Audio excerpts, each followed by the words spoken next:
साहित्य के क्षेत्र में खाली नहीं बच रही है, मजा नहीं आ रहा। और एडवोकेट सुलेमान साहब का भी नाम बहुत सामाजिक आदमी है, सामाजिक बदलाव के लिए जद्दोजहद करते हैं। पूर्वजों को याद करना चाहिए और पूर्वजों ने जो हमें निर्देश दिया है उसका पालन करना चाहिए। और ये शिक्षा किसी खास के लिए नहीं है, ये सबों के लिए है। इसलिए इस पर जो पैसे, जो बजट, वो पैसा क्या है? पैसा किसी खास का नहीं है, वो पैसा हमारे आपके घर का कलेक्शन है, टैक्स है।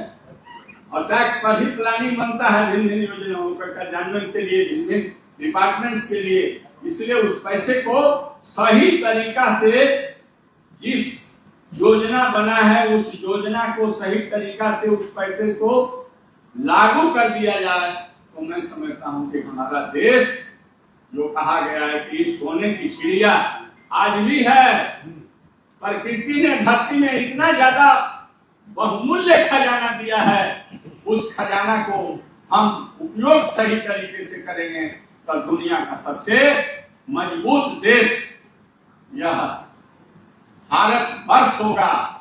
इसके लिए शांति, सद्भावना, आपसी भाईचारा और नफरत के बीज को नहीं बोना चाहिए, प्रेम फैलाना चाहिए, एक दूसरे को ठीक करेंगे, तब तक ये चलता रहेगा। तो ये कहाँ से शुरू होगा? ये स्कूल से शुरू होगा और स्कूल में भी खत्म होगा। आज मैं आ रहा था तो रास्ते में देखा कि एक आदमी जो है रास्ते के किनारे खड़ा होकर पेशाब कर रहा है, बड़ा आदमी था। ये कौन सिखाएगा उसको? ये हमारे टीचर सिखाएंगे स्कूल में। तो हम कूड़ा फेंकते हैं, कभी भी किया कूड़ा फेंक देते हैं, कहीं भी कूड़ा फेंक देते हैं। क्यों? हमारे स्कूल में नहीं सिखाया गया है। आज बच्चों को स्कूल में ये सिखाई जाती है, यहाँ तक कि वहाँ के बच्चों को कम्युनिटी सर्विसेज में भेजी जाती है। जो बच्चा अपनी जगह को गंदा करता है उसको गवर्नमेंट कम्युनिटी सर्विसेज के लिए भेज देती है कि जाओ पहले तुम सीख जाओ आदमी की तरह कैसे रहना है, ताकि वो अपनी रिस्पॉन्सिबिलिटी बोले। अगर आप अपनी जगह को साफ रखेंगे तो क्या सीमान साफ नहीं रह सकता? रह सकता है। ये गवर्नमेंट की रिस्पॉन्सिबिलिटी नहीं है, ये इंडिविजुअल लेवल का प्रॉब्लम है। क्योंकि हमारे यहाँ का आदमी ईमानदार नहीं है, सोचने में भी, काम करने में भी, चाहे वो किसी लेवल का आदमी हो। अगर वो इंजीनियर है तो चोरी करने की बात सोचता है, अगर वो डॉक्टर है तो चोरी करने की बात सोचता है। गरीब से किसी भी तरह, किसी भी चीज में कम नहीं है, सब इक्वल है, कोई किसी से सुपीरियर नहीं है। तो उस समय ये पहला आर्टिकल था जो इनइक्वालिटी पर हमारे प्रोफेट मोहम्मद सल्लल्लाहु अलैहि वसल्लम ने बोला था। हम लोग को उसी चीज को आगे बढ़ाना है और जो समाज में जो इनइक्वालिटी है उसको शिक्षा के माध्यम से हम लोग बहुत अच्छे से एड्रेस कर सकते हैं। और ये जो है ईमान के बाद दूसरी सबसे बड़ी नियामत जो है अल्लाह ताला की दी हुई है, एजुकेशन है। और आज का जो पर्सपेक्टिव एजुकेशन है उससे हम लोग का कुछ होने वाला नहीं है। आज का जो है जमाना जो है ChatGPT का जमाना आ गया, AI का जमाना आ गया और मशीन लर्निंग का जमाना आ गया। तो हम लोग को स्किल बेस्ड लर्निंग की जरूरत है, तभी जाकर हम समाज में इनइक्वालिटी को खत्म कर सकते हैं। और मैं यहाँ पे प्रैक्टिसिंग डॉक्टर हूँ और उसके साथ साथ मैं भी NGO चलाता हूँ जिसका नाम AMP है। उसके माध्यम से बिना 1 रुपये खर्च किए हुए अभी तक हम लोग 2 साल से कम 70 बच्चों को मेडिकल इंजीनियरिंग में एडमिशन करवा चुके हैं। और AMP जो है सिवान में जब मैं आया 2023 में, तब से लेकर अभी तक हम लोग ने बहुत अच्छा वर्क कर रहे हैं। और अलग अलग स्कूलों में हम लोग मोटिवेशनल स्पीकिंग का भी सेमिनार लगा रहे हैं, स्किल डेवलपमेंट का सेमिनार लगा रहे हैं। जो भी स्कूल है वो रूरल एरिया में है, वहाँ के टीचर उतने अच्छे नहीं पढ़ा पा रहे हैं, उनको टीचर ट्रेनिंग प्रोग्राम में दे रहे हैं। तो हमारे जो अमित इदरीसी साहब हैं, AMP का जो सदर हैं, और उनके जाने से ये प्रोग्राम पूरे देश में हर साल नवंबर में 500 बच्चों को फ्री मेडिकल और इंजीनियरिंग के लिए हम लोग कोचिंग की व्यवस्था कराते हैं। और इस साल भी कर रहे हैं, हर साल हम लोग प्रोग्राम कर रहे हैं। और इस कार्यक्रम challenging social inequalities through education, शिक्षा के माध्यम से सामाजिक असमानताओं की चुनौती। उर्दू में हुआ तालीम के जरिए कदम समाज को चले। हमारे समाज में जो त्रुटियाँ हैं, असमानताएँ हैं, इसको हम तालीम के माध्यम से ही दूर कर सकते हैं। तालीम एक ऐसी चीज़ है, हथियार है, जिसके बदौलत हम इन तमाम चीज़ों पर काबू पा सकते हैं। तो हमारे समाज में तालीम की व्यवस्था हो, सरकारी स्तर पर भी और सामाजिक स्तर पर भी ऐसी तालीमी निज़ाम पैदा किया जाए कि तमाम लोग अवसर समान अवसर मिले।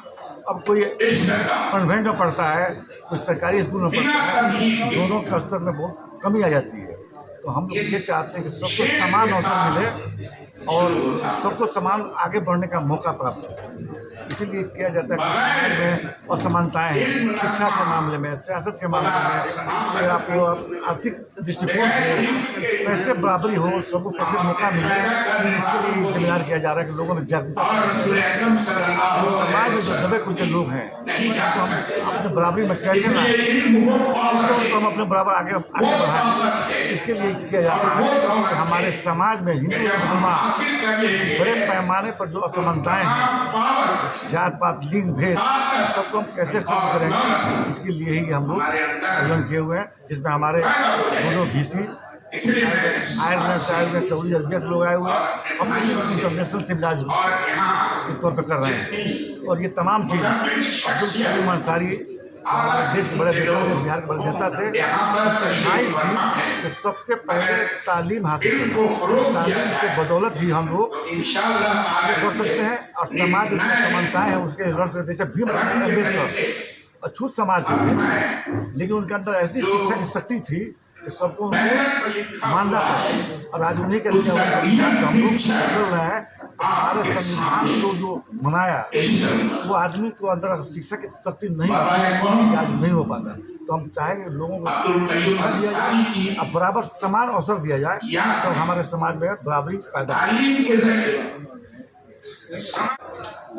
पॉलिटिकल सिस्टम में पिछले तबका नहीं घुसेंगे और अपने पॉलिसी नहीं बनवाएंगे तब तक खाली तालीम से इनक्वालिटी खत्म नहीं।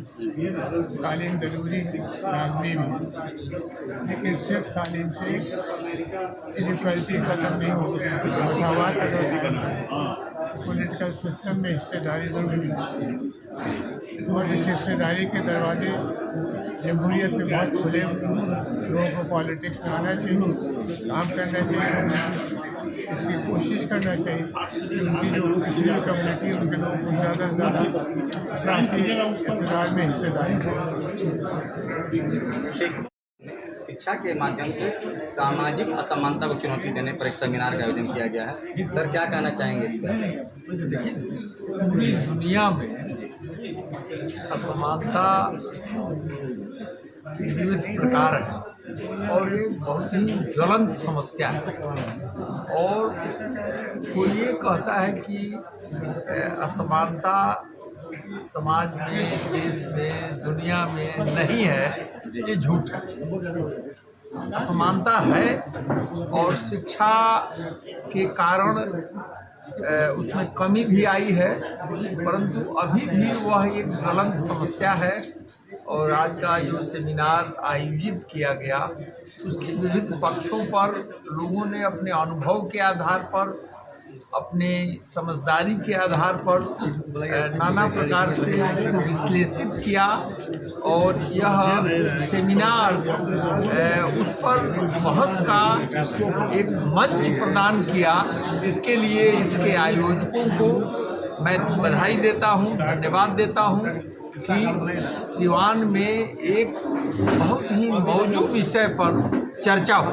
सर देखा जाए तो लगातार प्रोफेसर महमूद हसन अंसारी साहब इस तरह के कार्यक्रमों में इंटरेस्ट दिखाते हैं और समाज को एकजुट करने में आप लोग को भी साथ ले लेते हैं, चाहे सदर विधायक जी को भी ले लेते हैं। इनके लिए जो सब सर क्या करेंगे प्रोफेसर महमूद हसन अंसारी साहब? भाई मैं ये मानता हूँ कि समाज,